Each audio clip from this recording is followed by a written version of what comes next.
Hello, Professor. Hello, audience.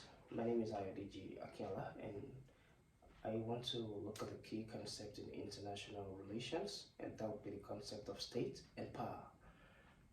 And if we will look critically at the concept of statehood, or if we would put it in a question perspective and ask ourselves, how is statehood achieved?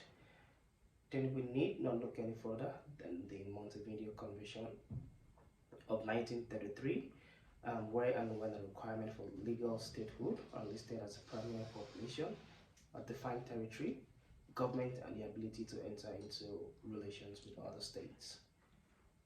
The states didn't come to be as an agreeable entity up until the 17th century. States were just one of many political organizations in a world that include overlapping set of empires, feudal fiefs, religious communities, and tribal chiefdom, and the centralization of political power in the hands of a single sovereign marks the beginning of the modern state, which is defined by its exclusive right to sovereign authority within its territorial jurisdiction. Centralized states proved particularly good at raising money and manpower needed to fight wars, and this allowed them to outcompete many other forms of political units.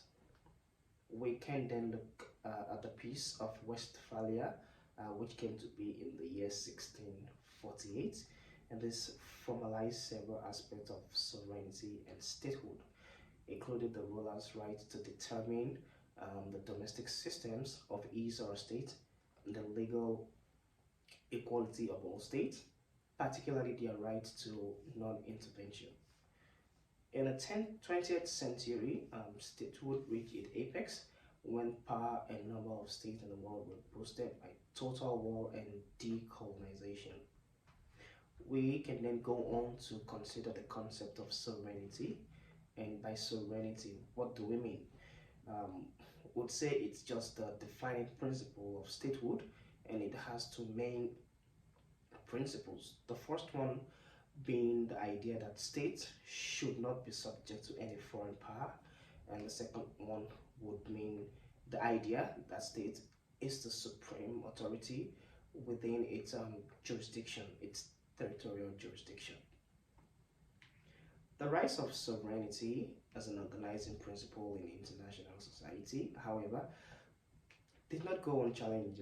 Other political community, or I would rather say the powers that were, as at that time, like the papacy and Holy Roman Empire, were so against the structure of sovereignty. And I mean, if we would be realistic with ourselves, we can ask ourselves, why not? Because these other forms of government, if I put it that way, had the most to lose if legally sovereign states were created. To conclude, I'll say sovereignty would later come out to be a considerable amount. Sovereignty later came to be, but then